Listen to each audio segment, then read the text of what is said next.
ನಮಸ್ತೆ ಸ್ನೇಹಿತರೆ, ನಾನು ನಿಮ್ಮ ಸಿಂಪಲ್ ಶಿವು ಮಾತಾಡ್ತಾ ಇರೋದು. ಯುಗಾದಿ ಹಬ್ಬ. ಯುಗ ಪ್ಲಸ್ ಆದಿ. ಯುಗ ಅಂದರೆ ಕಾಲ, ಆದಿ ಅಂದರೆ ಆರಂಭ. ಯುಗಾದಿ ಎಂಬ ಪದದ ಅರ್ಥ ಹೊಸ ವರ್ಷದ ಆರಂಭ ಅಂತಲೇ ಹೇಳ್ಬೋದು.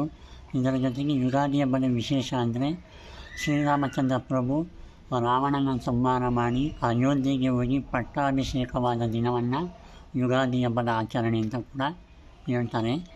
ಮತ್ತು ಬ್ರಹ್ಮದೇವ ಅಂದರೆ ಹಣೆ ಬರಹ ಬರೆಯುವಂಥ ಸೃಷ್ಟಿಕರ್ತ ಬ್ರಹ್ಮದೇವ ಸೃಷ್ಟಿಯನ್ನು ಶುರು ಮಾಡಿದ ಮೊದಲ ದಿನವೇ ಯುಗಾದಿ ಅಂತಲೂ ಕೂಡ ಹೇಳ್ತಾರೆ. ಹಾಗಾಗಿ ಈ ಯುಗಾದಿ ಹಬ್ಬ ಅನೇಕ ವಿಶೇಷಗಳನ್ನು ಒಳಗೊಂಡಿದೆ. ಮುಖ್ಯವಾಗಿ ಕರ್ನಾಟಕ, ತಮಿಳುನಾಡು, ಆಂಧ್ರ ಪ್ರದೇಶ, ಕೇರಳ ಮತ್ತು ಉತ್ತರ ಭಾರತದ ವಿವಿಧ ರಾಜ್ಯಗಳಲ್ಲಿ ವಿವಿಧ ರೀತಿಯ ಹೆಸರುಗಳಿಂದ ಈ ಹಬ್ಬವನ್ನು ಆಚರಣೆಯನ್ನು ಮಾಡ್ತಾರೆ. ಯುಗಾದಿ ಹಬ್ಬ ಅಂದರೆ ಮೊದಲು ನೆನಪಾಗೋದೇ ಬೇವು ಬೆಲ್ಲ. ಬೇವು ಬೆಲ್ಲ ವಿಶೇಷತೆ ಏನು ಅಂದರೆ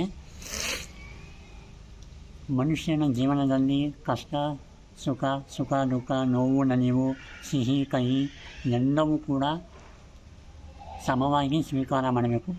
ಕಷ್ಟ ಬಂದಾಗ ಕೂಗದೆ, ಸುಖ ಬಂದಾಗ ಹಿಗ್ಗದೆ ಸಮವಾಗಿ ಸ್ವೀಕಾರ ಮಾಡುವುದೇ ಯುಗಾದಿ ಹಬ್ಬದ ವಿಶೇಷ.